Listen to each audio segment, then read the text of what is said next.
There's a lot of TradFi phonies in crypto. Kevin O'Leary, Chamath Palihapitiya, plenty more to choose from. Today we're going to be talking about one Larry Summers, who was under the former Obama administration and Clinton administration and moved to be an advisor at DCG. But now the DCG has gone south. Guess who's turned against crypto? That's right, another TradFi phony. Let's get it. Welcome to BitBoy Crypto. My name is Ben. Today we're going to be taking a look at Larry Summers and why when summer hits, he tends to go south for the winter. All right, here we go. Larry Summers, he joins Digital Currency Group as it adds new partners. Look at this date, May 5th, 2016. The Bitcoin firm has added both a former Treasury Secretary and Director of the New York Fed to its ranks. And here is Larry Summers. Why do all these guys look the same? I don't know. Call me crazy. Lawrence, Larry Summers has also joined the firm as a senior advisor, the former Secretary of the Treasury for President Clinton and the Director of the National Economic Council for Obama. Here's him talking about some traditional finance stuff. You can see he joined Digital Currency Group, but yet he's just a TradFi guy.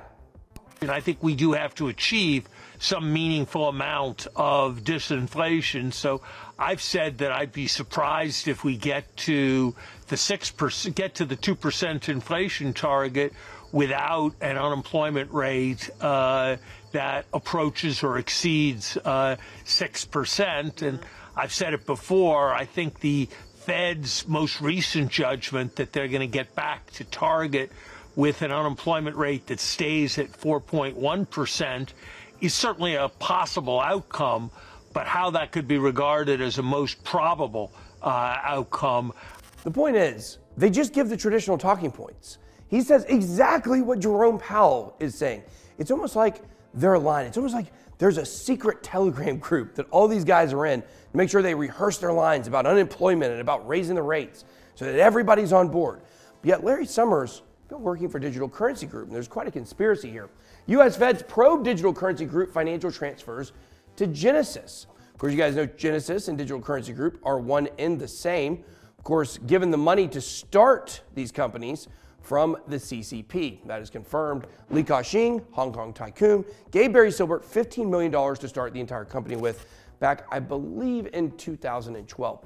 While Silbert has nowhere to go but down, other crypto execs in this tangled web appear even more eager to cut and run. Former U.S. Treasury Secretary Larry Summers, who joined DCG as a senior advisor and board member in 2016, reportedly ditched DCG as it became apparent that the company isn't long for this world. We saw this with Mark Wetjen when he fled FTX, former CFTC commissioner, deleted all of his social profiles. Like, oh, I wasn't there, guys. Yeah, we got the proof. The specific timing of Summers' exit is a bit of a mystery, but he appears to have bailed within the last 2 months. And of course, by last 2 months, I mean, we mean just since November, as this article was written on January 9th. So here we go. Larry Summers gives up advisory role at crypto firm DCG amid criticism. Larry Summers, the Harvard professor. Okay, what does someone who went to Harvard, someone who does CrossFit, and someone who doesn't like mayo all have in common? That's always the first thing they're going to tell you. He went to Harvard. Larry Summers, the Harvard professor and former top financial advisor during the Obama administration, has cut ties with troubled crypto conglomerate Digital Currency Group. You guys know the people that hate mayo? If someone hates mayonnaise, they're going to tell you immediately. Oh, sorry, you like eggs. Oh, it's so disgusting. Summers joined DCG as a senior advisor in 2016, a year after DCG was formed. It's not clear when Summers resigned his role. Through a spokesperson, Summers told Protos he left DCG several months ago. Interesting. His personal website was updated on Wednesday, eliminating any mention of his 6.5-year relationship with DCG from his bio. They just want to delete it like it doesn't exist. But it does, and we know Larry. Like, Larry, we know, we can see.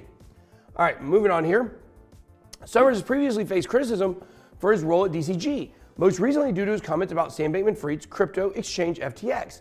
In mid-November, Summers was widely quoted comparing FTX to Enron in an interview with Bloomberg.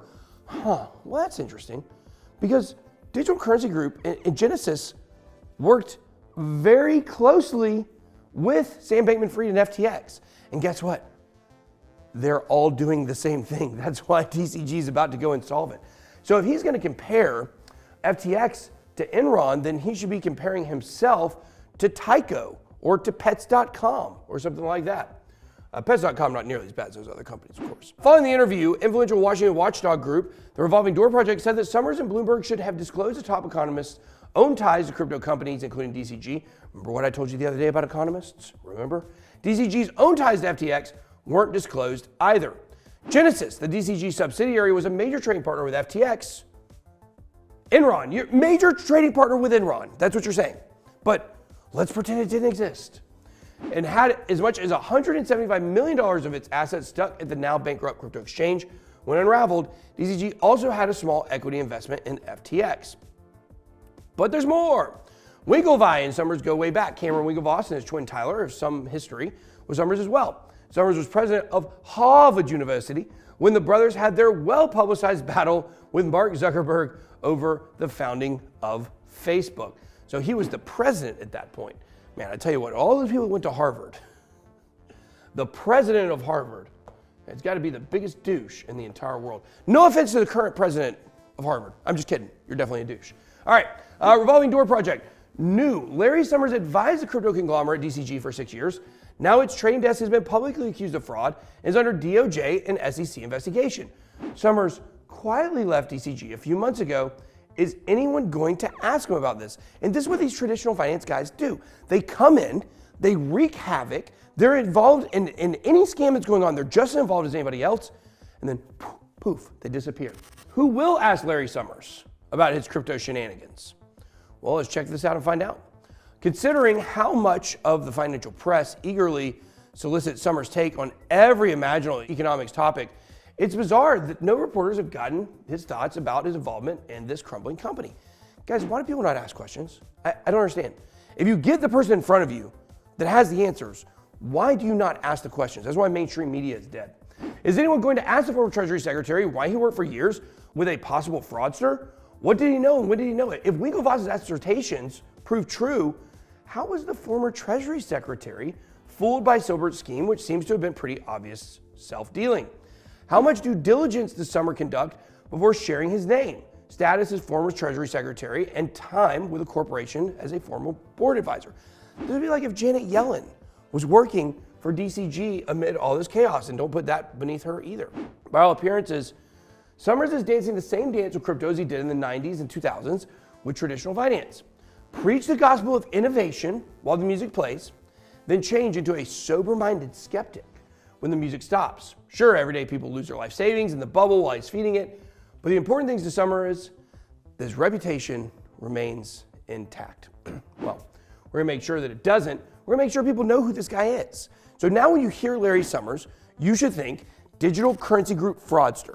And not only that, but a person that tucks tail and runs when the going gets tough, and then turns around and blames crypto for the problems that he helped create. It's absolutely amazing that this stuff goes on.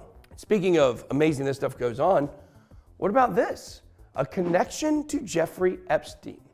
An article in the Harvard Crimson in 2003 during Summers' tenure as president detailed a reportedly special connection between Summers and Jeffrey Epstein. And let me tell you, you can ask Bill Gates' wife, Melinda.